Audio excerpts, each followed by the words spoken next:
Howdy, folks. Spring is just around the corner with a lot of big things in world sports and entertainment. Oscars are coming. March Madness started baseball. We're going to see people announce election bids soon. There's so much going on in the world. So this is a great time to bring to you a TweetCap. So, of course, we have our TweetCap expert, Ryan Page, with us. Good to see you again, Ryan. I think you've, did you get a new camera or something? No. I mean, maybe. I honestly don't. I mean, I had like 3 laptops. I don't remember what I recorded on last, to be honest with you. So this might be the first time I've used this one, but it's a nice big screen so I can have Twitter open and see you. That's kind of my little hack of the day. I'm going to look at Twitter while I do a TweetCap. Novel, yes. I know. Yes, and it is working well. And then we have Hayden Nadler joining us again. And Hayden, good to see you once again. Good you really know how to. I really appreciate you're being a chameleon here, being able to. I mean, we already know your sports expertise. I know a lot of different subjects. So yeah. Yeah. So now I want to show your talents in the other subjects with my oldest friend and frequent collaborator here, Ryan Page. So bring you guys together.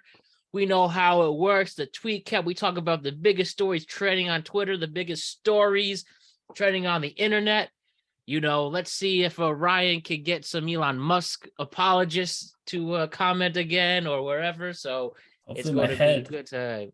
Hopefully my head is not quite as big this time. I'll be further away from the camera because I know a lot of people were very concerned about how big my head was. So we'll fix it for you. Any way to get that engagement, but I think it'll work today for sure. So let us get into it. Let's talk about the big things trending on Twitter and the internet right now. Where do I start? You know, one thing that's been debated here, right, guys?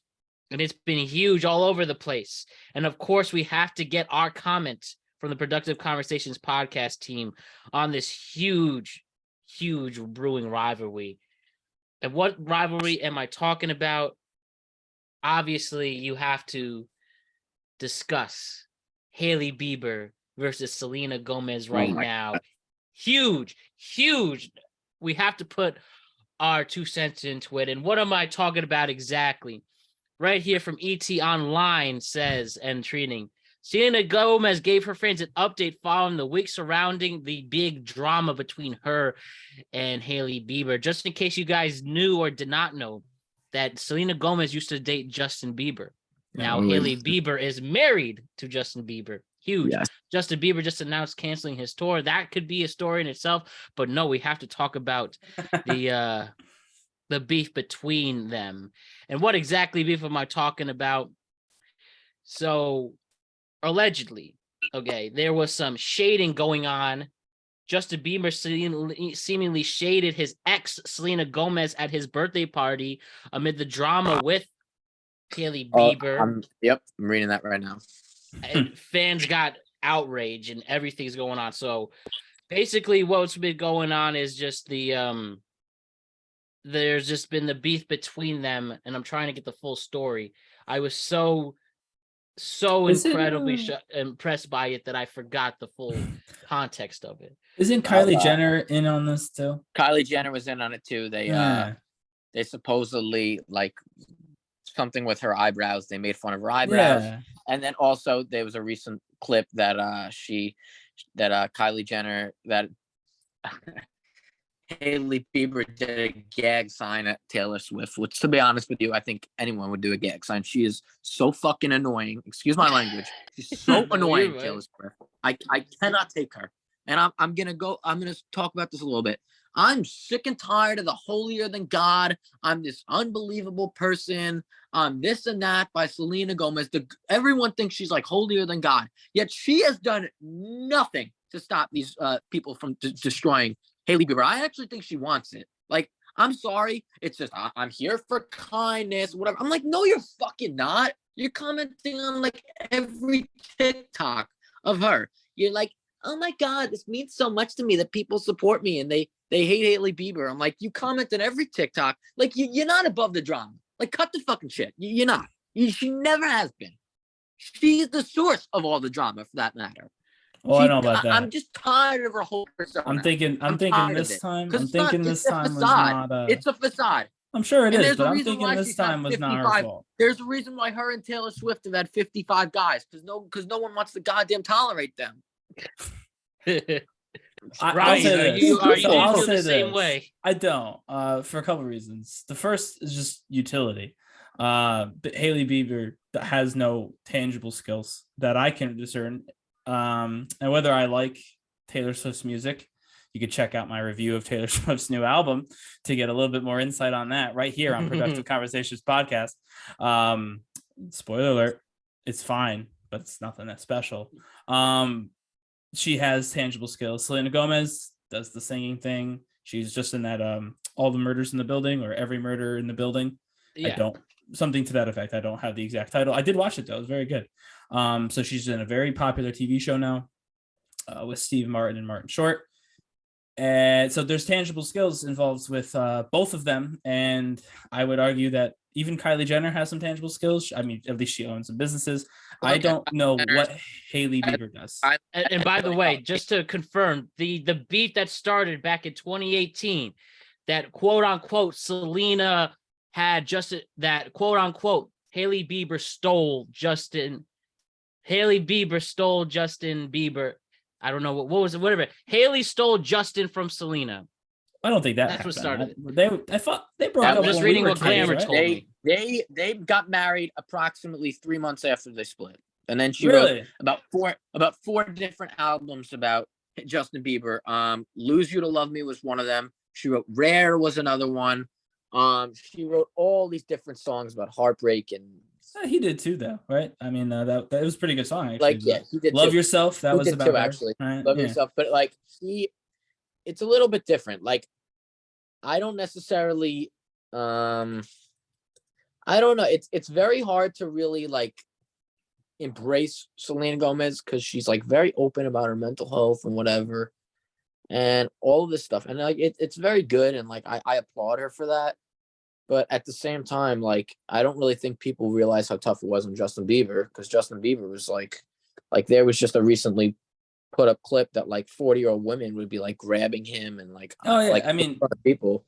They're both child stars, right? I mean, him obviously one of the biggest child stars of all time, and her to a similar extent she was on TV at a very young age. That can't be easy for either of them. My thing is genuinely where I come down on this, and I don't actually care too much for the drama. I don't think it should be getting the attention it's getting. I don't understand how all of these other people have found their way into this, like Taylor Swift or Kylie Jenner. This feels very personal between two people. But at the end of the day, Hailey Bieber, I believe, created the first video that people took umbrage with. I believe it was her post. Yes, she was the one who started it. Correct. So she is married to Justin, hence why we're calling her Hailey Bieber, not Hailey Baldwin. That would, to me, indicate she won. If this was some sort of competition between the two over Justin's affections, I would assume marrying Justin Bieber would make you the winner. So I just don't understand why they even engaged in this. I get maybe in 2018 when this was like fresh. Okay, that makes sense. So there's still some hard feelings. Commenting on TikTok and all, but it's just like platforms. Now it's 2023, and then a breakup that happened in 2018 is just been thrust back into the conversation, seemingly out of nowhere. And I don't understand why that happened. Hailey Bieber also ignited the drama when she went on Call Her Daddy with Alexandra Cooper. Right, like that's what I mean. It's just, why did the drama just come? I mean, other than my personal opinion, that's kind of Hailey Bieber's skill set, right? That's what she can do. That's what can Hailey Bieber do? She can bring celebrity gossip and drama to, the internet. That's what her tangible skill is, I guess. So that's why she's doing it, or why she did it, I should say. But again, I don't understand how a breakup from 2018 between two very kids. I mean, they're both our age now, so we weren't that old in 2018, right? We were, I guess we were 20, but still, we were 20 something. Like a breakup between two 20 somethings from 5 years ago is suddenly entertainment news in 2023. There was a global pandemic in between, and yet we're talking about Hailey Bieber Hailey Bieber and Selena Gomez and Justin Bieber again. How? Like, did we run out of things to talk about in entertainment? But we kind of did. Yes. I mean, I'm on the entertainment tab just today, and it's all K-pop. Every single one of these trending things is K-pop, except for Tyga. I'm like, what is going on? Dude, This how is about literally that? the biggest story The one thing I also in entertainment.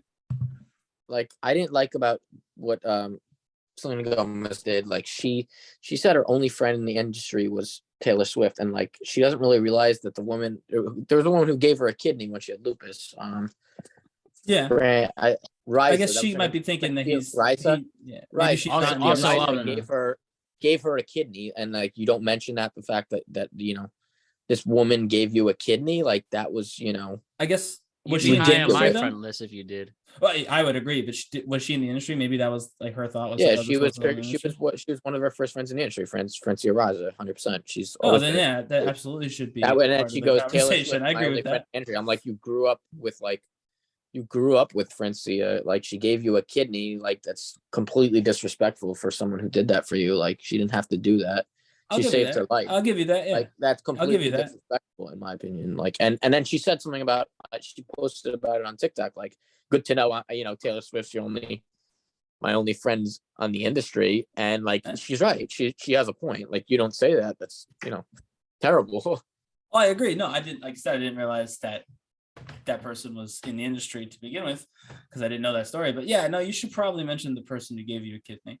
Yes, and also among your friends, I suppose. Yeah. Hey, can you just go a little closer and put your screen back to horizontal so we can see your awesome face for our reels? All right, perfect. Yeah, sure. And yeah, guys, this is clearly sparked some interest. I think we've learned a lot from this. At the end of the day, I hope there is peace found among all the parties, so we can move on. Ryan, what's your first? My thing about like these people is that they get so annoyed by like the online trolls. I'm like, it's really not that big of a deal. Just don't pay attention. It's just people on a keyboard. Like, Selena Gomez keeps bringing up her weight, that it fluctuates because she's on medication for her lupus. I was like, you said it like 50 times. I never really cared to begin with. Like, your weight is whatever. I don't really care that much. Like, the fact that she constantly has to keep bringing it up, like, she's honestly bringing more attention to herself than it needs to be. In this world of celebrity commenters, it's just like people cope with all different ways. And again, I just hope sometimes you almost find some peace. And I always got a lot of love for Selena Gomez. But Ryan, what's your first story in this endeavor? Sure. So this one is new today, going into the news of the day. But Walgreens found itself trending on Twitter. Does anyone know why? I don't really know Selena, but when I was at Walgreens, they locked all their products because people were stealing products. They had like a lock on every single product in the store. That's the first time I ever saw that. Really? I don't know if it's trending for that reason, but when I was at a recent Walgreens, I couldn't believe that every single product in the store was locked, maybe because of theft.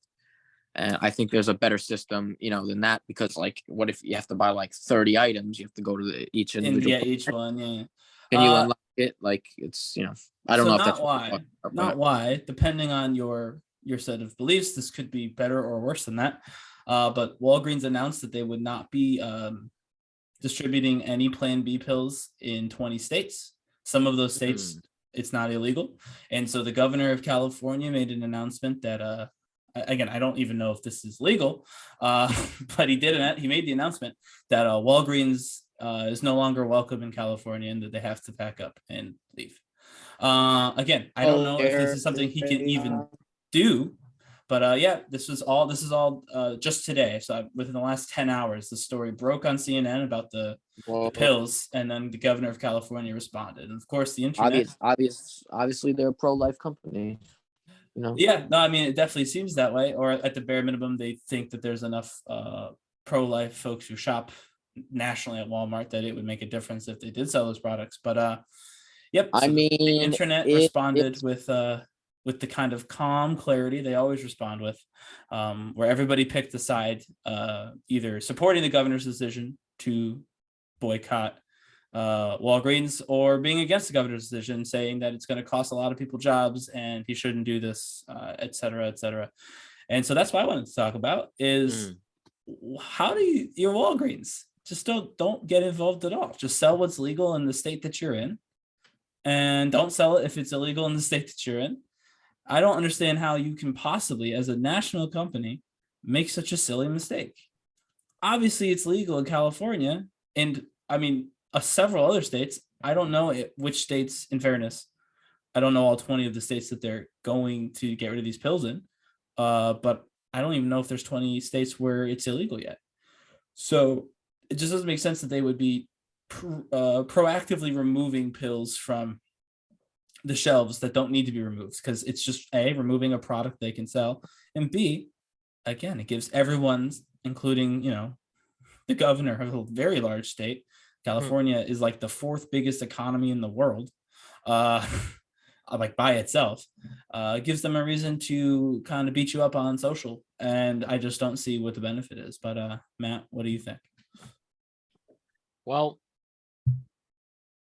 if you need the abortion pill, you're probably not in a good situation for yourself. And I understand. I mean, I hope I'm not in that position. And I just think in general that's just a way to get your name in the news. I don't know if you're in that situation, do I go to Walgreens right away? My first thought, I know or if you go to a state where it's more socially acceptable to do such a thing. I think it's just a weird situation. Again, like Hayden said, the executives are clearly showing which side of this argument they're on. And yeah, just go to another non-judgmental place if you need to use that type of medicine. Yeah, so that's kind of my thought, is it has to be a personal decision, because as a business decision, it doesn't make any sense. Exactly. No one is like, oh, I wonder if Walgreens sells those. Or if CVS, do I think if you're in this situation, where do I get? Yeah, does Walgreens versus like Rite Aid become a political litmus test? Like liberals go to Rite Aid. It just doesn't make sense to me, because Go ahead, Hayden. I mean, it's tough for me to answer this because, obviously I'm not a woman, so it's very difficult. It's very difficult for me to honestly have a real opinion on this. But if you're asking me to be honest with you, I think Rite Aid should be accommodating to all people, and they're losing a large consumer base because a lot of women are concerned with issues. And I would want to be honest with you, when I was with my significant other, I would want her to feel protected. If we were having intercourse or if we were to engage in that, I would want my girlfriend to feel safe where she has a place to go. I don't really, the Rite Aids are, we have a lot by my area. We have CVS's as well. But Walgreens, you said, right? Correct? Yeah. So my thing is, I'll ask both of you. Walgreens is a big pharmacy brand, so it's very concerning to the fact that people aren't necessarily going to be given that choice. I'm very pro-choice. I mean, that's really, I'm not pro-life. I'm very pro-choice. But I mean, to be honest with you, it is scary the fact that these Republicans and a lot of the people that are running this are really taking away a fundamental right for women, in my opinion. No, absolutely. But my thought is, like you said, who knows what is sold and all? Literally, a Walgreens, a Rite Aid, and a CVS are quite literally interchangeable, at least to me. So I agree. If you're if you're a brand loyalist, if you're like a CVS loyalist, like CVS for life, then definitely let us know at TweetCap. I'm curious, but most people I feel will walk into any of those interchangeably, with the exception of when they're picking up a prescription. They're all pretty much the same thing. Right. They offer medications. Yes, I mean you could get the same. You could get the same. So why would you take something out of your store? No one even knows it's there. No one knows what's in your store. Thing I didn't. It doesn't make any sense to me. It's inviting a problem. Yeah, it's inviting a problem for no reason. I think it's bad for. I think it's bad for business too. It leaves the whole consumer base where like I said, people don't even care enough. If it would be well, their stock's been trending down rather considerably today. Obviously, we'll have to see if that continues. Nobody's going to want to buy their products because they're losing a large. Right, and they lose a large liberal sector of their company. And there's two other companies that do the same thing. That's the other thing. Yeah, it's bad for business. That doesn't make any sense to me. It is terrible for business. It doesn't make any sense to me. I mean, you're losing California for Walgreens, which California is one of the largest states in America. Right, And exactly. it's one of the, it's doesn't. I mean, Now, it's I would be shocking. curious. Sorry, I would be curious to see if he can do this. Because that's kind of crazy. I don't know if like that's something, and I don't know. So if you do know the answer to this, all those legal experts that keep cropping up on Twitter whenever something big happens, we see you. I don't believe you, but I do see you. Can he even bar Walgreens from doing business in California? I mean, I get if like the state had business with them, he could pull that. But can he tell a Walgreens they gotta close? I don't know. That to me, so it almost feels like there's like three different political ploys happening at the same time. Technically, he's going. I mean, if the abortion pills are illegal or Plan B is legal in California, technically they're going against the law, so they can probably get something on the technicality of unlawful. But like Giant, that's a Virginia thing where I am. But like Stop and Shop, they don't sell Plan B. They never have. And they can continue doing business. You know what I mean? So you don't need to sell Plan B to be a business in California. So the whole story to me, the fact that it's trending is actually kind of crazy. Like I get the boycott, that's fine. But the fact that it's trending to me is crazy because right now it's a bad business decision, and what could be, and I don't know the truth to this, could be a symbolic tweet from the governor are like sucking up the oxygen in a story. Which is taking away from the fact that there's going to be 20 states where one of the three major, pharmacies is not providing the service anymore. That's a massive step that people have been very scared of since the overturn of Roe v. Wade. And it's here. It's finally here, but it's getting sucked up by this argument between Walgreens, Twitter, and the governor of California. To me, it's just such a fascinating story because it doesn't make any sense. Make it make sense, Matt. Yeah. I'll let you guys. We'll go with the is all publicity good publicity in this one. And I think that's the most important point to take away from this.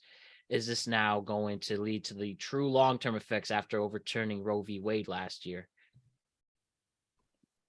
Yeah, right. But anyway, so check out the TweetCap or Productive Conversations podcast. I'm sure that if Walgreens actually gets kicked out of California, it'll probably show up on this show once more. Because that would also be incredibly big news. That a state could just tell a company, no, you need to leave. Because I mean that'd be not awesome. That's not awesome. A lot of people work there, and it's not their fault that Walgreens made this decision. So I feel bad for them, but just to think about the implications of that.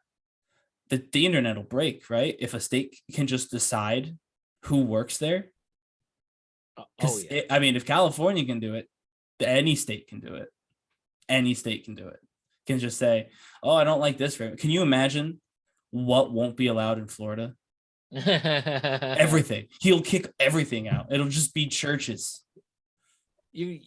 Man, that blogger law that's allegedly on the table there. You can never criticize the governor. Could you imagine giving that guy specifically the ability to be like, oh, don't like your business very much. You're going to have to go.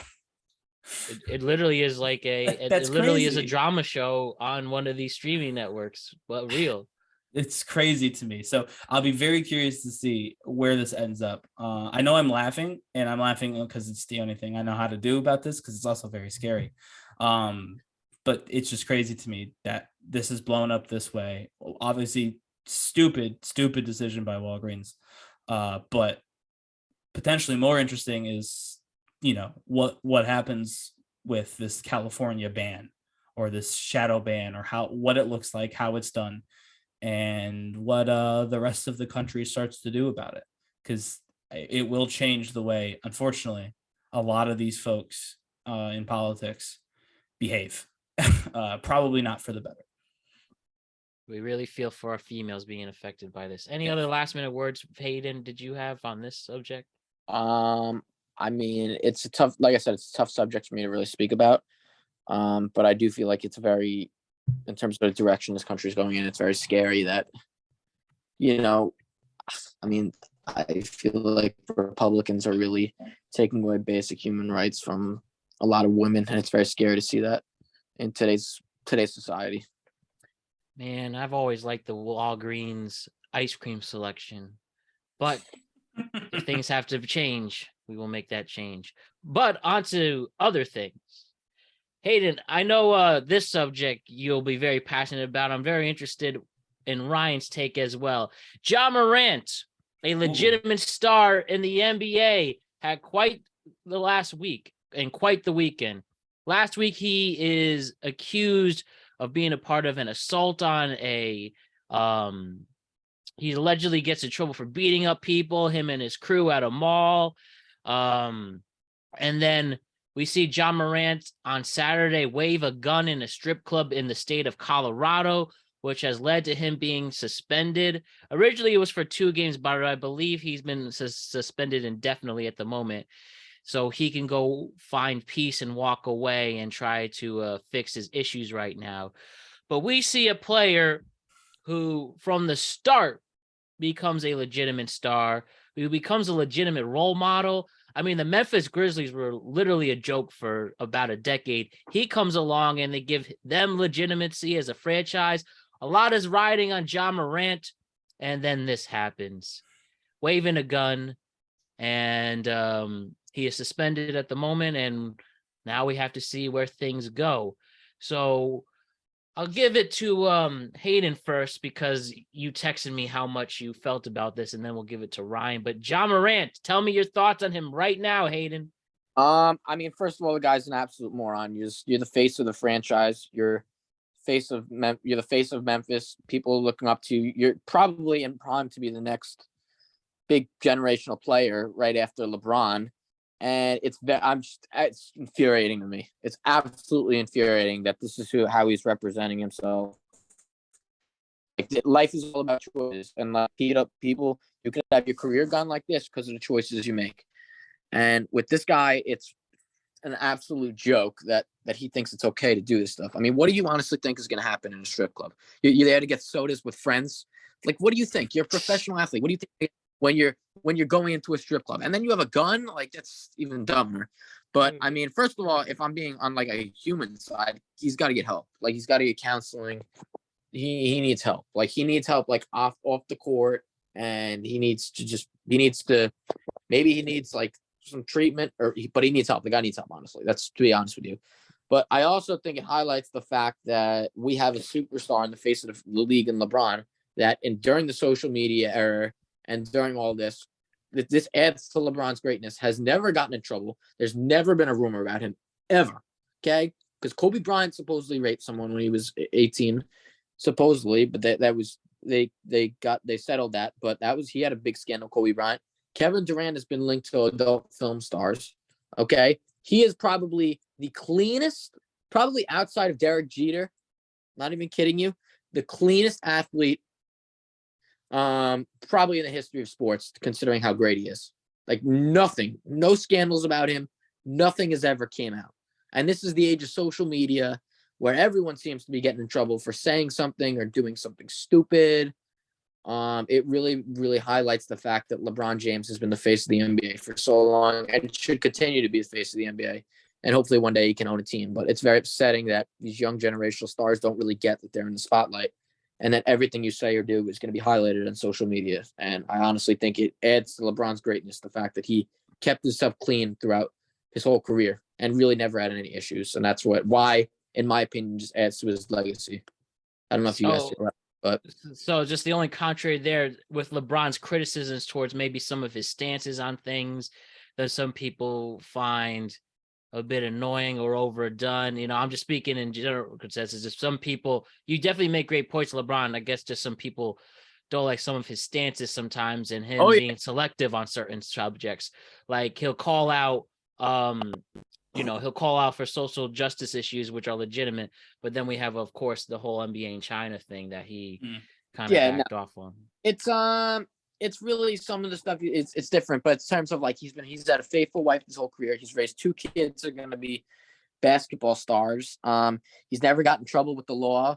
His posse has always been extremely tight. He has Carmelo Anthony, as Dwayne Wade. Like these are people that have really, in my opinion, surrounded himself with the right people, and that really is important.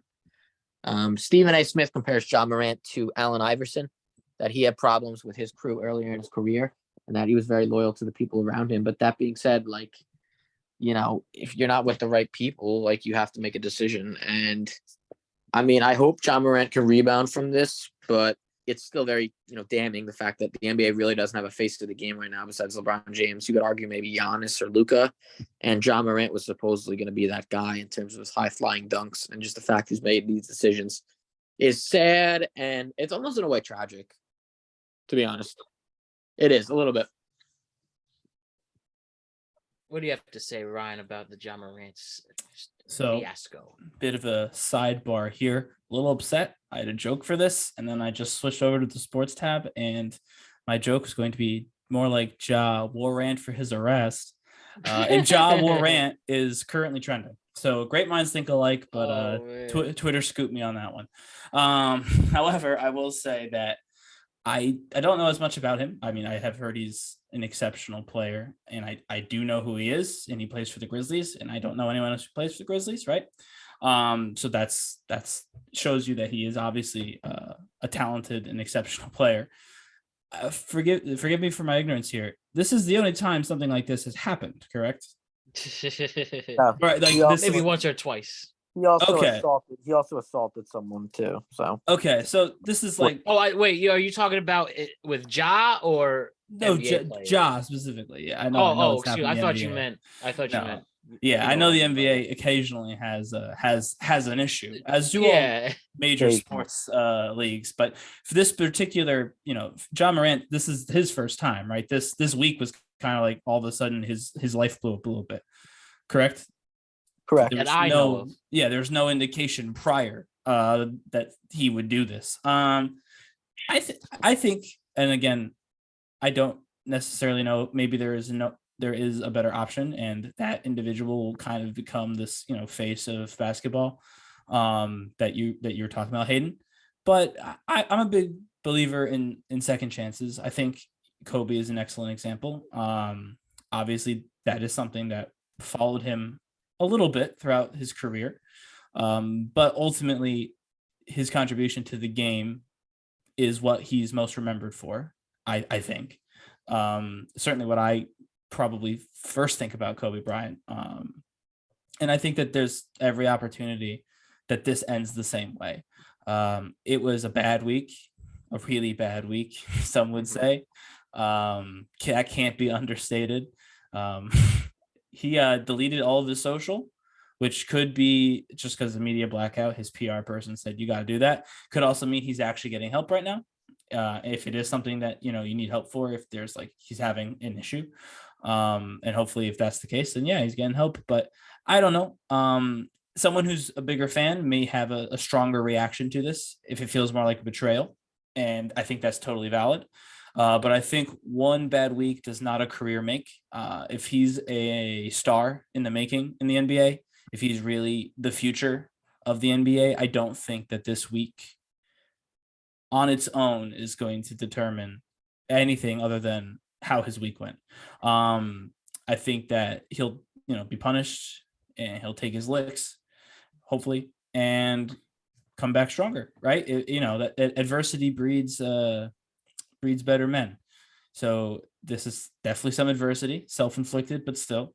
And hopefully that's what happens. And everyone can go back to cheering. And I know some people won't, and that's also valid. It happens. Sometimes you can't separate the talent from the person who has the talent, and is what it is. But I think that ultimately this is certainly not the end.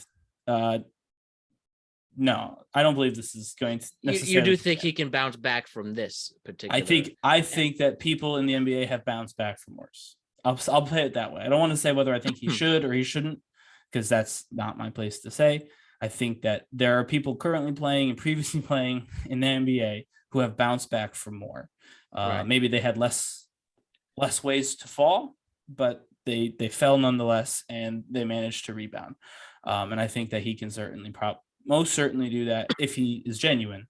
But Since I'm not a big Grizzlies fan, I can't say with any reasonable certainty that I know that he has the ability to do that, just that it's possible. Yeah, and I think this is also just adding on to Hayden's point about it seems generationally it doesn't matter with some of these athletes who are knuckleheads. We've had Brandon Miller this past week, this past couple weeks with the awaiting the gun charge and the capital murder case, and he's still playing even though Bama lost this past weekend. We have John Morant here. We have I don't know if you saw about last week, Jalen Carter, who's supposed to be a prospect going to the NFL from the University of Georgia, who was involved in a street racing incident that led to the death of somebody else. It's just, I don't know, it's just this. And now with more money and power, especially the younger players with the NIL deals, where you could literally be a millionaire by 18 years old, by the time you're 18 years old. So crazy. And I mean, good for them, all right? Make $1 million, but it's crazy to think about that much money, that young, that, The great power plus great responsibility becomes more and more relevant. And especially with all this money these players make, it's yeah, but Uncle Ben died, so what does he know? Right. It's too bad. You just hope that it really is a matter about the company you keep, and especially all these Josh stories about it's really his entourage and posse influencing him to do such a thing. Again, I need to know more to it, but there's also the people. Who's his posse with influence over a young his father, millionaire? His father also has gotten into fights with Shannon Sharp. Yeah. I guess. I mean, father, I could see that, but when you got that much money, I feel like no one could. If I had that much money, no one could tell me what I needed to be doing at any given moment. Seems to be such a loyal guy. I guess, but if I had that much money and someone said, "Hey, do this," I'd be like, if I wanted to, and I suppose, but if I didn't want to do something, I'd be like, no, why would I do that? Look at how much money I have. I could do anything else in the world. So I mean, listen, I don't know the connections he has with Entourage. If it is family or something to that effect, I could see that being a little bit more difficult. But I don't know. The blaming it on the Entourage, I think. I mean, listen, if he's going to recover from it, that's probably something he should do from a strict PR perspective. But if we're looking at the actuality, the young millionaire probably doesn't need to listen to anybody that is hanging on and around with him at the strip club. Probably doesn't need to happen. And I think if anyone sat down and spoke to him candidly, they'd come to the same conclusion that none of the people hanging around him have more influence than he does. He's the one with the platform. He's the one with the talent. He's the one with the money. And he should be, if he's not calling the shots and this is where it's leading him, he should really start exerting that power and that talent and that platform to start calling the shots. Because what he's doing now is not working. I agree with that. Clearly. What story you have for us next, Ryan? So I was thinking about that. And I think we'll probably use this section as a bit of a teaser for a later podcast. But I know Hayden is also a wrestling fan. And 'tis the season, as Matt knows, the WrestleMania season. So Matt, I wanted to get your opinion. Are you excited for WrestleMania? And if so, why? I mean, duh. It's WrestleMania goes Hollywood. I think wrestling is in a great place on the mainstream level right now. The product is really interesting. We're specifically sticking with WWE. I think there's just a great mix of legitimate wrestlers and awesome characters that people can really get behind. And also just taking a lot of the parody out, especially that happened with recent years. We're not having custody battles decided in a wrestling match or maybe we should. Or we're having dentists We do have a dentist though in AEW, very successful dentist. And the reason I bring this up, by the way, is that obviously tonight is Monday, so most of the top trending things are related to Raw. Yesterday was AEW Revolution, so that was trending all weekend. This was going to be one of my stories. This was a big wrestling trend. We'll jump right into that then. Onto that, Ryan. Why don't you explain? Is Cody Rhodes going to win the championship at WrestleMania? I think Cody Rhodes will win it. That's a tough one. And I actually mean that. I think Cody Rhodes is going to win it. I'm a massive Cody fan. Matt knows this. Anyone who listens to our wrestling recaps knows this. But I I've got a nagging feeling in the back of my lizard brain here that's saying they might make him lose. That Roman might win again. I'm nervous. I'm very nervous. Is that something because like he has like 1,000 matches or something? Wrong. I heard something. He's like approaching that. 1,000 days as champion, but that's still like 100 and some odd. Let's see, what's the exact number? Let me see. You still got Sammy you can do again. You've got Jay you can run. They're probably still hoping The Rock comes back, I'm sure. Though they should maybe give up on that dream since his last excuse was, I'm not in shape, which is laughable. I don't know. I think there's just a little quiet voice in the back of my head saying, not this time. And I think Cody Rhodes is putting in his time. I feel like he's ready. Oh, he's definitely ready. That ready is not a question at all. I think he's gonna win it. I do. I hope so. I do hope so. I think that makes sense. I think thematically it works with everything they've done with all the characters. And I love Cody Rhodes. So of course I would love to see Cody win. But I don't know. I've just got I don't know. It's a very weird feeling in the back of my head, but it's there and I can't ignore it. But I do hope he wins. Can I say right now? So if the theory that some people are bringing online is if Roman Reigns, if the WWE allows Roman Reigns to pass 1,000 days as champion, the 1,000 day would be Friday, June 2nd. Mm-hmm. So they have till June 2nd. That would make the 1,000 day mark. I think the closest pay-per-view would be, or premium live event would be what? Money in the Bank. If they really, would they really extend it another 3 months like that? And then they can lose. You've got Mania Backlash. That can be Sammy again or Cody again, if he even shows up to that show.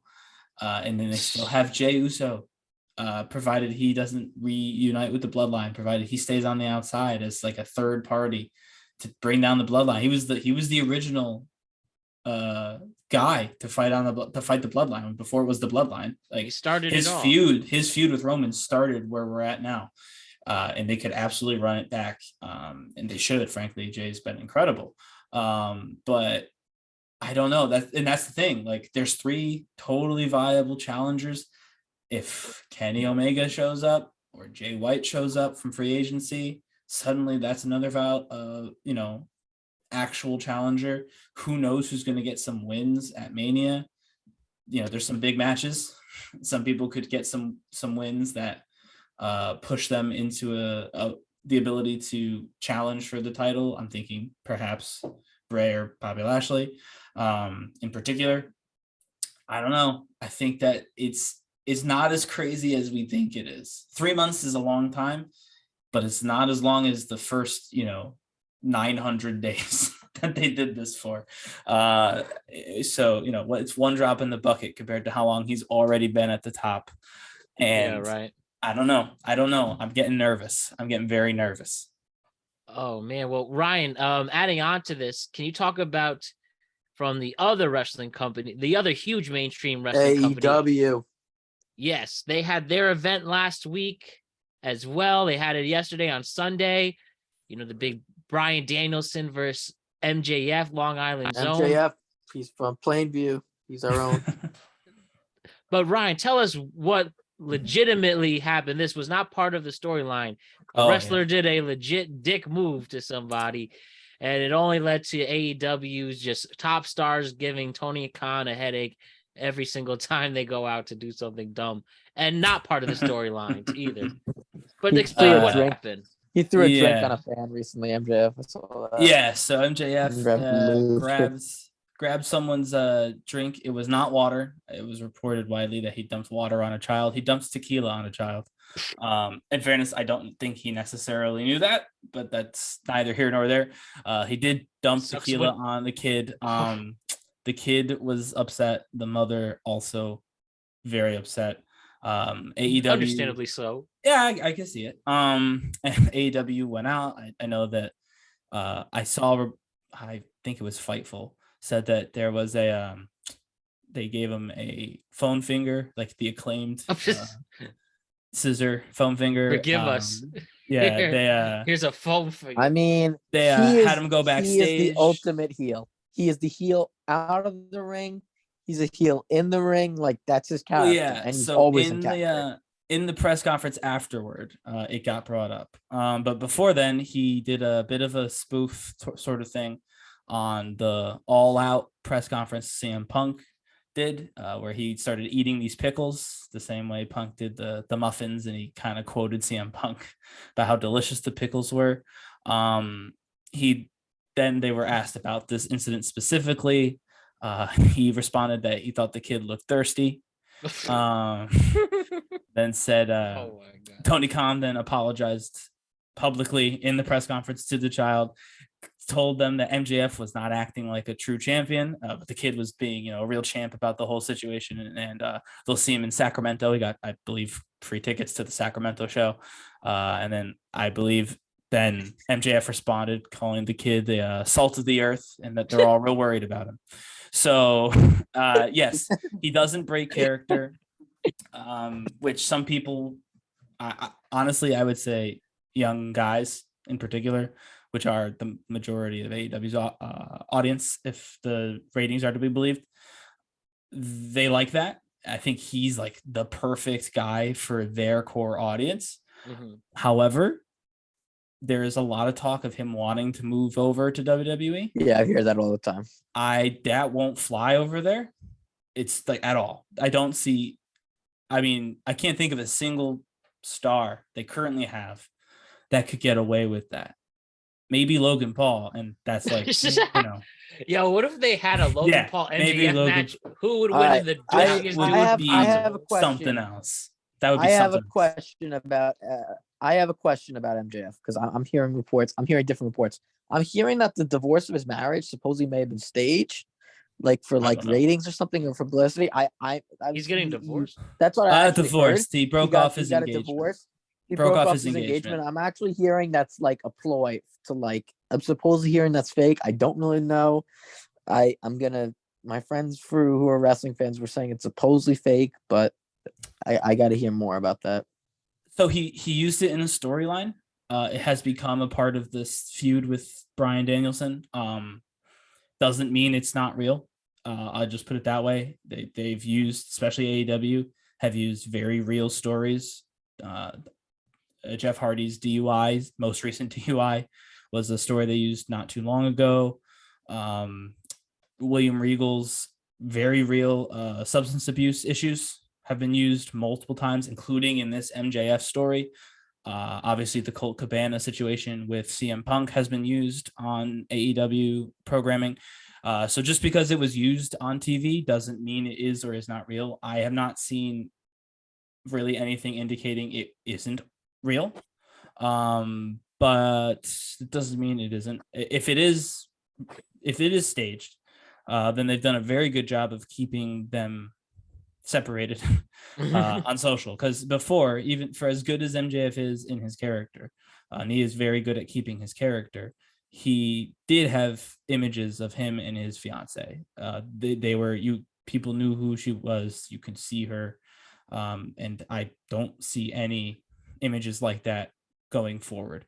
Haven't seen any images like that, so I don't know. And again, you're down there in Long Island. You may know better than I do, Hayden. I am supposedly hearing it's a ploy. I am hearing that. Yeah, so maybe that's true. Are all people like that in Long Island? Is MJF representative of the entirety of Long Island? MJF is a very big deal in Long Island. Oh, is he perfect though? Is he a representative? Like, does he represent Long Island accurately? Yeah, for us non-Long Islanders. Yeah, he represents Long Island. They're all that douchey. I'll say that. I'll say that's a bit of an indictment on Long Island. I won't lie to you. Yeah, it is. It is. Final thing on this subject, Brian. Do you think he's going too far, or will he go too far? Will he? I mean, I think he did. But I mean, listen. I think he needs to decide what he wants. When he was in MLW and now in AEW, this sort of like shtick works. Yes, you get some flack from people on Twitter, but those are Twitter people. They don't matter. The actual audience still cares.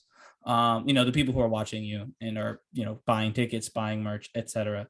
But we saw what happened with Lacey Evans on WWE very recently. Now she's nowhere near as big a star as MJF is. And can you just tell the audience what happened to her? Yeah, so when she just recently turned heel again, but this time she's a soldier, so it's different. Anyway, she came down to the ring. There was a fan with a disability at ringside that she I won't say harassed, but she like grabbed their sign and was just generally kind of a dick to this specific fan. And the internet got very upset with her. And it was pretty universal actually that people were upset with her. No one saw it as, being a good bad guy. No one saw it as building credible, heat toward a future match or anything like that. It was just seen as her being a bit of a jerk. And MJF, for as big a star as he is in AEW, if he comes to WWE and does even something like that, and that was far, far less than what he did. I mean, he poured someone's drink on a child. He didn't know, there wasn't a plan. So he didn't know that woman was this child's mom. Theoretically, he didn't know what was in the glass. He grabbed a strange woman's drink and poured it on a strange child. Like, yeah, I mean, he can make some assumptions. They're standing next to each other, right? But if he does anything close to that in WWE, he's going to be losing to Otis on Monday Night Raw, Friday Night SmackDown. They'll move him down to NXT to lose to Otis again. That's as an example. Like, he will not have a profitable career. I don't care how talented he is. If WWE doesn't feel they can use him effectively in a top spot. He doesn't have to be Cody Rhodes or Triple H or John Cena, right? Or Roman Reigns even. He doesn't have to be completely buttoned up. Or Miz, another example of someone who's very good at media for WWE. He can be a character guy, like Kevin Owens is always in character for the most part. But he doesn't ever, get very corporate speak. Seth Rollins doesn't get very corporate speak. He's often, cackling at people when he does interviews and doing his crazy little dances. So he doesn't have to drop the act entirely, but he's got to tone it way down if he wants to be a success in WWE.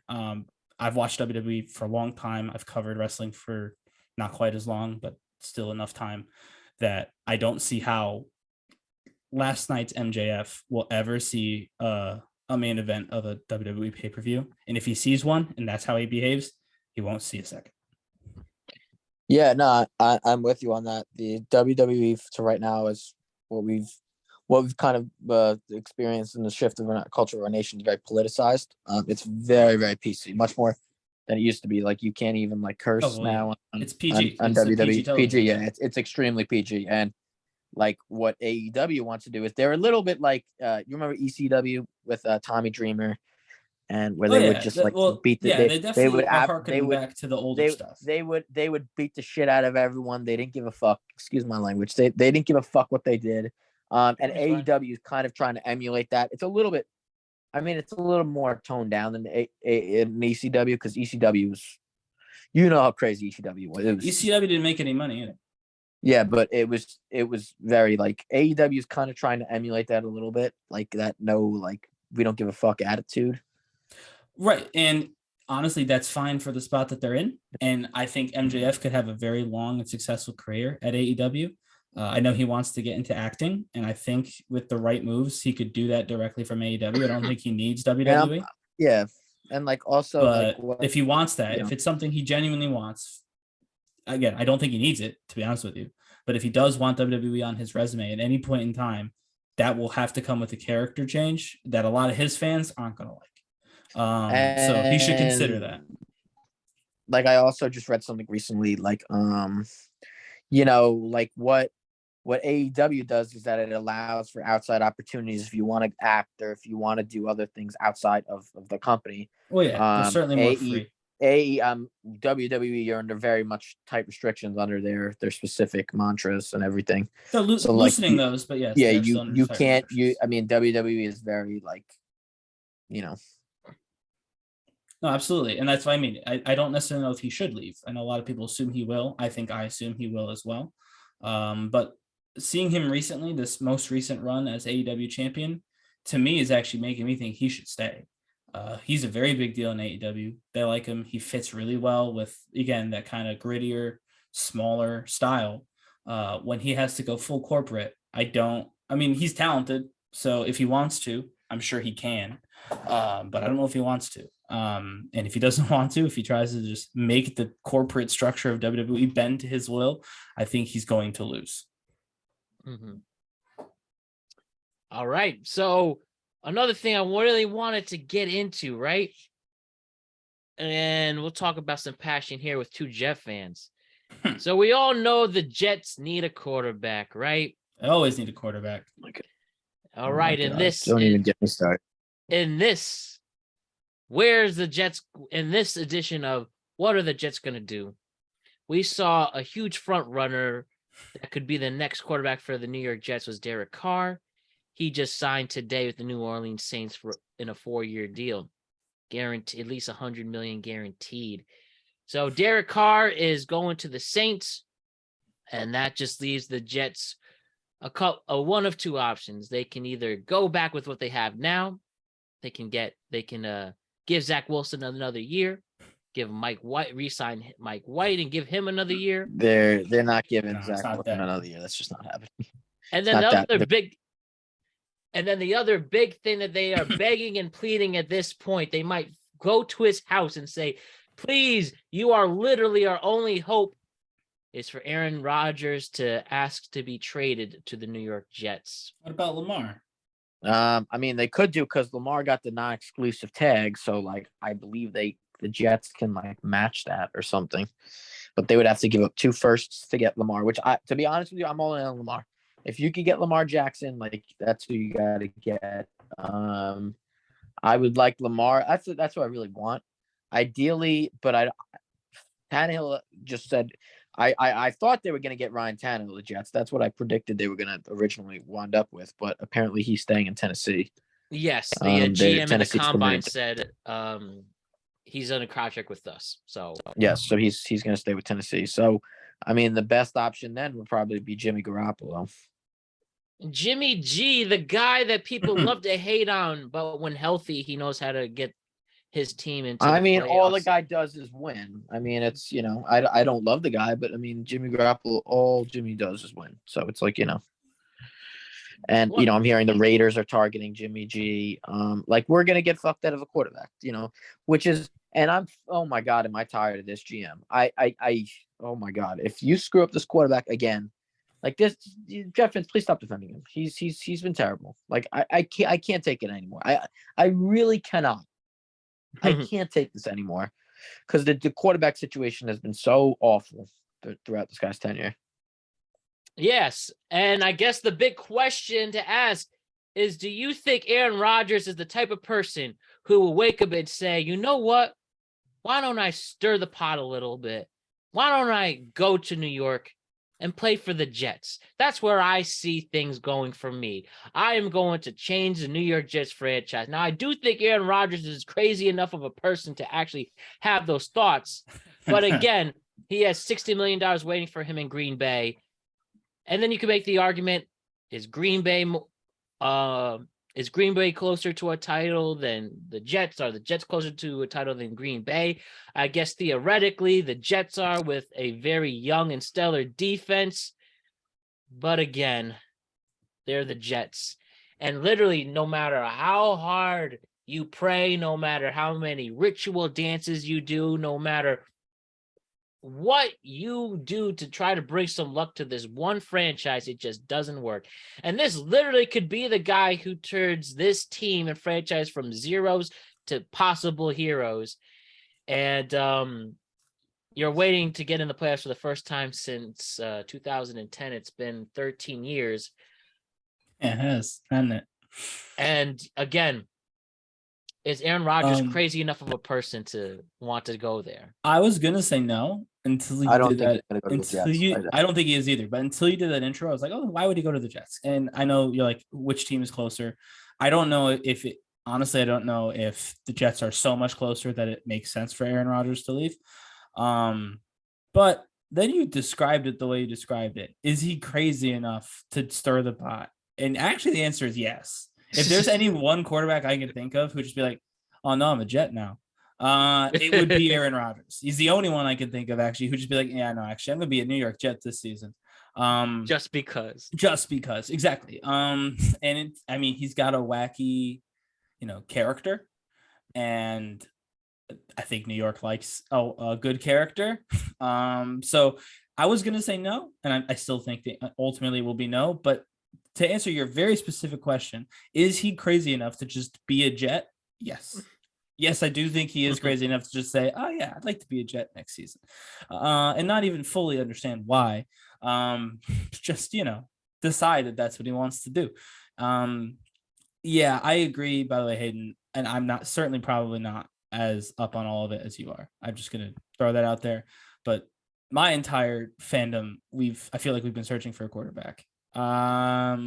We do it I feel like we do it every year. We're searching for every year. So I don't know how long it should take to find the right quarterback, but I feel like 13 years is a long time. Just my personal thought. And you can make the argument that the quarterback we had 13 years ago also really wasn't the right guy. It just kind of worked out for us that season. Yes. I think all evidence points that Mark Sanchez, not an elite caliber quarterback. Though did better when he left, like Gino has. But anyway, I don't know how long it should take to find the starting quarterback for a professional football team, but 13 years feels. I mean, it's not even a quarterback. It's just you haven't made the playoffs in 13 years. Like, that's just ridiculous. Well, yeah, I'm kind of using that time frame interchangeably. Yes, you could, like I said, you could make the playoffs. And this GM is being lauded as the greatest GM of all time, and they haven't made the playoffs in 5 years. They're 20-46. Like, what are we doing here? Yeah. I don't know how long it takes to build your team, but I feel like having the right quarterback should have happened a long time ago, and it hasn't. So I'm often the first one to say I don't know if the quarterback is always the piece that the Jets are missing. I mean, they are, but sometimes I wonder if we spend too much time on that and not enough time. But now we have a solid defense, right? So or a potentially solid defense, and so I think we're seeing a similar kind of build to the last time the Jets were semi-successful with, a pretty good defense. Mm-hmm. And so you just need someone who's competent on the offensive side of the ball to get the plays going. And so I think this time, now specifically, we very much are at that phase. We are at the phase where the offensive side of the ball is the problem, right? And a quarterback is the big playmaker, and we have not had one in quite some time. And that does feel like an issue that needs to be resolved. And if the people in charge of resolving it are not capable, then perhaps someone else should be tasked with resolving it going forward. Right. And you can't blame Derek Carr for going to the money and getting signed. And he knows, we all know, everybody who follows the NFL knows, listen, they just want Derek Carr, but they want Aaron Rodgers. They want this girl, but you might have a chance at somebody who looks even better. I mean, it literally is a perfect example. It is a perfect example. And this hotter girl is luring you and taking too long. He's like, you know what? She doesn't really like me, so let me go to the person who actually does. And there you go. Yeah, and you know what? He's got to do his best for his career too. The money is right. He obviously feels the team is right. You can never be mad at someone for doing right by them in their career. That's what it's all about. So I don't have any ill will toward Derek Carr. Yeah, and at the end of the day, you gotta be wanted. Especially for this could be a knock on Douglas. If they wanted him, they would have signed him already. Heck, they would have made this deal weeks ago. But we know the underlying theme and typical Jets, and we'll ultimately see where Rodgers is going. But he knows he has everybody in the palm of his hands, and he just keep playing around. And we know one last thing on Rodgers. I just love talking about that guy. I heard 2 weeks ago, comedian Burt Kreischer, Part of My Take, talks about hanging out with Aaron Rodgers, and he just simply says, Aaron Rodgers just has so many secrets. He is the best person to hang out. He's just an awesome hang. I just keep talking with him. He's like, is he drinking truth serum? And of course, he wouldn't admit what these secrets are, but that's just the type of guy he is. Just bundled up with just It doesn't look like he just has so much content. And I don't know what happened there. Like, not what happened. I feel like he did a 180, huh? Yeah, he really like up until a few years ago, he was a relatively normal guy. He seemed like it, right? But and I think one person made the. Well, then he was never really normal. He dated Shailene Woodley and decided to have a separate COVID remedy, which wasn't even legal, and it was a whole thing. I guess that's the point. After he dated her, it seemed that things were starting to twist. That is when it happened. But some person also made the point. Maybe Aaron Rodgers is just so rich, he's just a bored dude and just wants to see what can I make people think. That's what the Jets need now. A bored dude is like, sure, why not? Exactly. That's why I think he is crazy enough to do it, and we'll ultimately see what's going on in that sense. Ryan, do you have any other stories to share? I have a couple more if you don't. I'm plumb out. Okay. So a few things. Did you guys see the show and ultimately the movie? Did you grow up with a movie called Scooby-Doo? Yes, I know a little bit about that. Only a little bit about it, Hayden? Yeah, I know a decent amount. Did you watch Scooby-Doo growing up? No. Oh man, well Hayden is 3 years younger than us, Ryan. Okay. But anyway, Scooby-Doo, grow up, amazing show. You watched the movie. So Freddie Prinze, who played Freddy, or Fred, he goes on a Barstool podcast, pretty much just talking about his past experiences, disagree with the studio and stuff.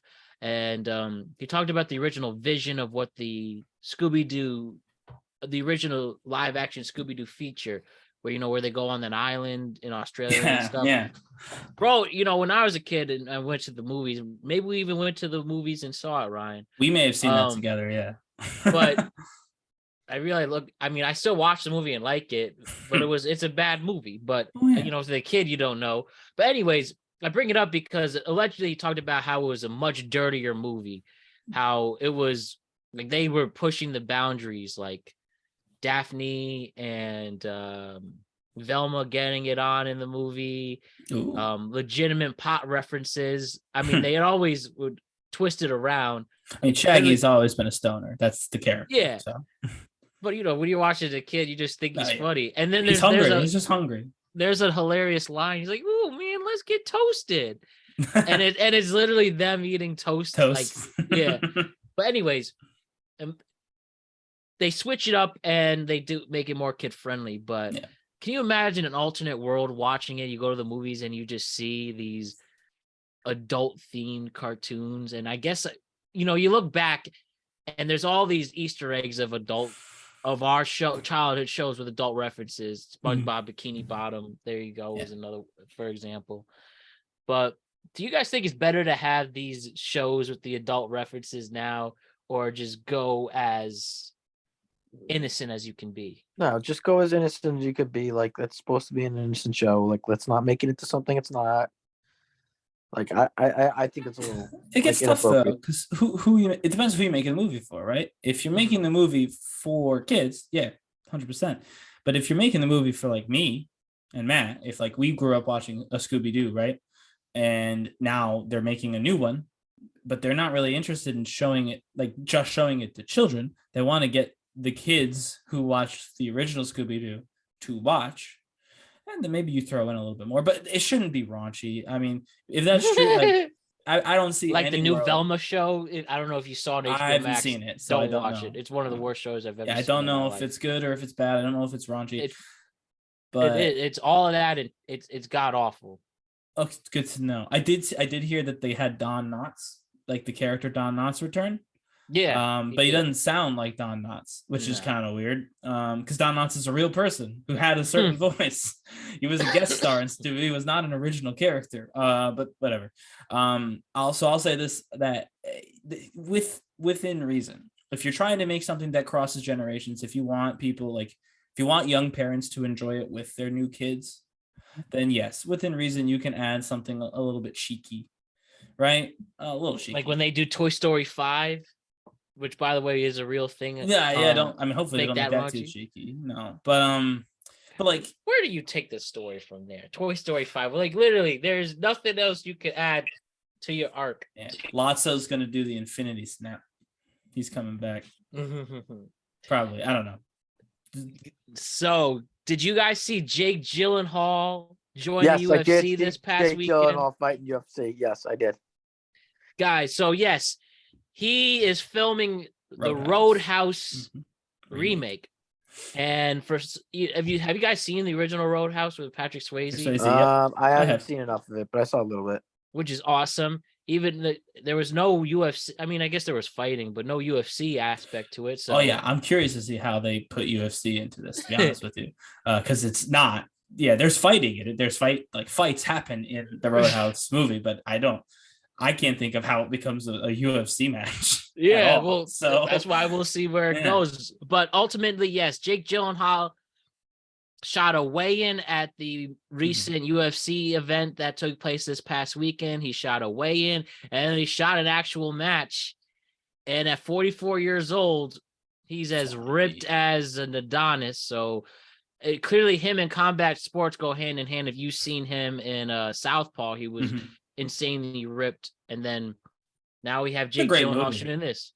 Yeah, I like Southpaw. That was a good movie. And then we have so Roadhouse is starring him and Conor McGregor. And so we see Jake Gyllenhaal kicking some ass and taking name for a squash match in the UFC. But what do you guys think of this whole thing? Beautiful flying knee. Like legitimately? Or? Unbelievable. I think so. Yeah, I thought it was good. It was pretty good. Yeah. I wouldn't want to get hit by that. Mm-hmm. And I mean, I don't know what they're like. I don't know if they choreographed it. I couldn't get a great angle from what I saw, so I couldn't tell how many of those. And that was hits. Him, yeah. The little clips. Oh, no, it's definitely him. I just don't know. I don't know if the hit, I don't know how staged all the hits were. But again, form, I thought he looked good. Looked like he was hitting him. He looked pretty good. He made that look pretty convincing. Yeah, and he took those punches against the cage. Clearly there was a line of dialogue being delivered because it looked like that. There was like punch, punch, pause, punch, punch, and then he punched back out. So there's clearly a line of dialogue or two that had to go into that portion of the fight. But yeah, I thought he looked great. Again, within reason. I'm not suggesting he gives combat sports a try, but I thought he looked great, and I'm excited to see how they put UFC in a Roadhouse. I am. Yeah, genuine. And I mean, this is gonna be a fun movie. And Roadhouse is it's just a fun movie. You don't need any brain cells with it. No, it's just a good, fun movie. And we'll see if the sequel lives up to the hype. Is it a sequel or a remake? Sorry, the remake. Okay. Or reboot. So yeah, reboot, that's actually a reboot I don't mind seeing. Gotcha. And my final story for now, guys, I have this past weekend. It only took a full year, but Chris Rock finally commented on the Will Smith slap. So the story goes that he did a live Netflix special on Saturday night. And I actually saw the whole thing. Okay. Well, I didn't see it live, but I just watched it the day after. And It was really funny. I thought it was good, but he really didn't comment on Will Smith till about the last 10 minutes, whether that's a brilliant move on his part or not. And the big thing, there's just some funny quotes to really mention here. And at the end of the day, it's just like the vibe I got is like, why is he just mad at me? Took all this frustration out on me. Like, here are some of the quotes. You know, I normally wouldn't talk about this shit, but for some reason, these people put this shit on the internet. And I have no idea why two talented people would do something flat fucking low down. I mean, what the fuck? Referring to his affair, you know, he mentions the affair. I did hear about that. Why are you worrying about this when, you know, your wife's you're fucking with your friend, with your son's friend? She hurt him more than he hurt me, Chris Rock said. And, you know, and he said in this quote, everybody called Will Smith the bitch, and who did he hit? Me. And basically, I've actually seen mixed reviews. Some people are now go to Will Smith's side after this. Sometimes some people felt he harped on it too much, or he was taking advantage of the moment. I mean, after this whole thing went down, and it is worth seeing, even if you just want to see those last 10 minutes on Netflix. But now that this, I guess, closes a door on it, the Oscars are this weekend as well, so we'll see if there's any mention or reference there. But after what happened, and after Chris Rock harps on Will Smith, like, woe is me type of stuff, but whatever. Are you on Chris Rock's side still, or are you more for Will Smith and you support the slap heard around the world? I mean, I'm all for Chris Rock. You obviously can't do that to someone. He didn't make a joke that was, so awful. He made a G.I. Jane joke. It wasn't really that bad of a joke, to be honest. But I mean, because he took it as because she has alopecia, which is like a degenerative hair disease. Like, he got really upset by it, and it didn't really need to get to that point. Like, you obviously can't slap someone like on national television. Can't do that. So I think this is giving me big full circle Hailey Bieber and Selena Gomez vibes. I don't know why we are talking about this. Oh, it's a little different than that. In 2023. Yes and no. I don't see why we're talking about it. And I think that, by the way, is why we're starting to see the shift away from, full support of Chris Rock. I think that that's genuinely the issue that Chris Rock is experiencing now. Is it happened? We all learn at a young age that, hitting people is not okay. You're not supposed to do that when you're upset. And so that's why everyone was sided with Chris Rock right away. And now, we're back. We're talking about it again. And at this point, I think everyone is like, all right, we're done. None of us care, really. Like, we can say we care if it makes everyone feel better, but no one actually cares that it happened. It was a rich guy slapping a slightly less rich guy for making a joke about the richer guy's wife on television. It's such a bizarro thing that happened. It's like an oddity and a curiosity. I feel like it's not anything that anyone wants to talk about a year plus on. So I think that it was a little too little too late, and I get it takes time to put together a comedy special. But it was weird that he included it at all. Because I think that moment has passed. People were interested, and he took the high road at the time, and he didn't really comment on it. And I thought that was actually very good of him. He was like, listen, it happened. He knows what he did. We all know, we all saw it. We all know what was the right way to handle it and what was not. And he didn't talk about it. And now all of a sudden we're right around the Oscars again. We're talking about it again. It reeks of trying to, again, spark conversation online. And I think that's why this time around people are like, all right, dude, get over it. Whereas before they were not. I think everybody was like, yeah, you can't hit people. I think that was the genuine sentiment from like 90% of people on Twitter when it happened. Like, you can't just hit people on TV or ever, but certainly not on TV. And now we're talking about it again, and they're like, all right, get over it. He hit you, it's done. He didn't hit you that hard. Like, it's done. You know what I mean? I think that's where people are at now. Whether that's good or bad, I don't know. But I think that's where people are at now with this story. Again, like the Hailey Bieber, Selena Gomez thing, where a lot of people are like, why do we care that these two girls are mad about Justin Bieber still? That's where, it's the same concept. Obviously very different in terms of what they're fighting about, but same concept in that it's well past its sell-by date in terms of being an interesting, like, human interest story for people to consume online. And I think that's why people have given him mixed reviews on that content specifically. Yeah, makes sense. And yeah, I guess it is just to get over it, dude. And he messed up. I am with you on that. It needs to be over at this point. And he messed up one of his own jokes. Oh, he basically was saying, the movie Concussion Will Smith was in. Yes, phenomenal movie. With Albert Brooks was in that too. Alec Baldwin had a big role in that. Great movie. So it's all connected. He was basically making the joke that he gave him a concussion, but he said Emancipation instead, which is the movie he just released on Apple TV Plus this past winter. And he's like, damn, I messed up my own joke. Oh, So that's not a sign to get over it. I don't know what it is. Yeah, since we were talking about the missed Oscars, since we talked about the Oscars, how was the Batman not nominated for anything? I thought that was a phenomenal movie with Robert Pattinson. I thought it was the Batman with. I thought it was phenomenal. I can't believe that didn't get nominated. Yeah, it's a Batman movie. They don't nominate those usually. Yeah, just remember who's voting, who's I setting mean, it's up all those nomination politicized. committees. It's all politicized because that was. I actually would have considered voting for Robert Pattinson as one of the best actors, but I mean, they're probably going to give it to Austin Butler for Elvis, rightfully so. To be honest with you, he deserves that. Think so. Did he get nominated for that in Elvis, Austin Butler? He actually did get an Oscar nomination. So your pick is Austin Butler. I think he was phenomenal in that, to be honest with you. If I thinking Brandon Fraser in The Whale was really good. I saw that.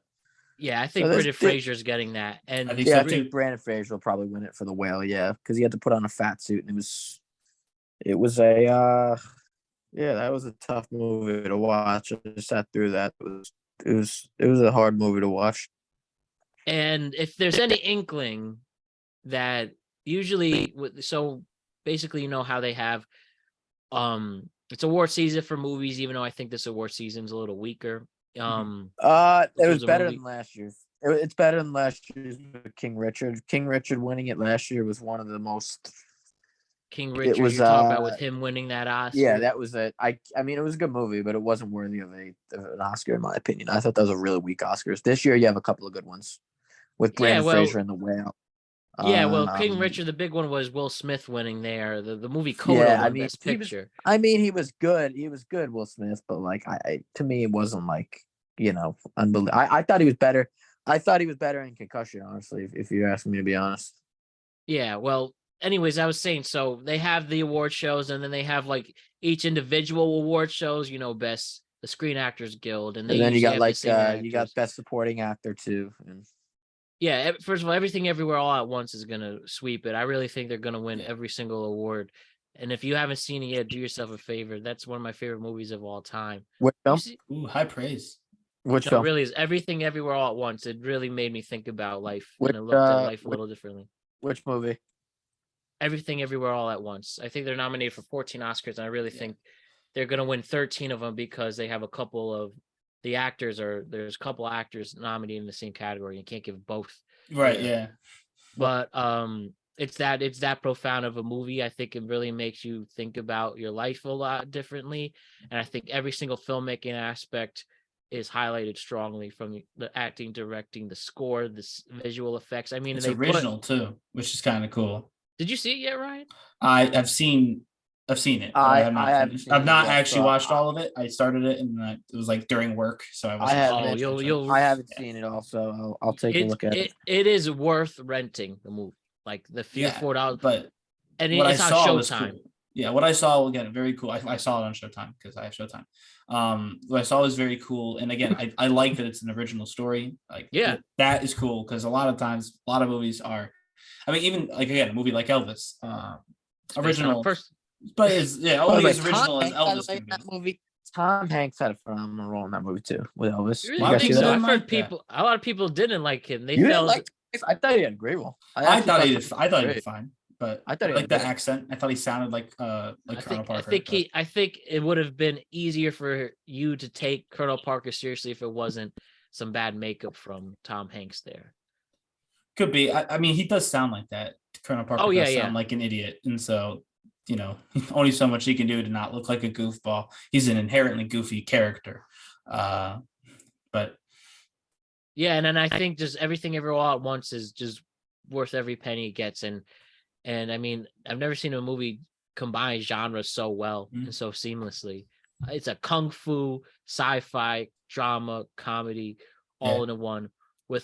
And you talk about the comeback stories. If Brendan Fraser wins a Best Actor award, and then you have and please forgive me, but we have Short Round coming back for his 30-year comeback. and Ki Hu Kwan is a favorite to win the Best Supporting Actor. I mean, it doesn't get any better than that. And I think and I think Michelle Yeoh will win for Best Actress. And you might even see Jamie Lee Curtis win a Best Supporting Actor. Jamie Lee Curtis. Her character's just a terrible IRS agent. And yeah, like I said, just if there's anything to take away, Everything Everywhere All at Once is a profound movie that will change you. And I'm gonna take a look at that. Yes, and I want to say that as seriously as I can, that's how well of a movie it is. So hopefully you all believe me and see the future brings. So with that, TweetCap comes to an end. I want to thank Hayden Nadler and Ryan Page for their stellar takes. And I can't wait to see where all these stories, a lot of these stories are to be continued. So we have to check in a couple weeks to see what actually comes true or not. So good stuff ahead. All right, we'll see you later. All right, don't forget to check out Hayden on the Sell the Score podcast and then the Ryan on TT TweetCap and Twitter. So we'll see you guys soon. All right, thanks for having us, Matt. Thanks, guys. Great work, everybody.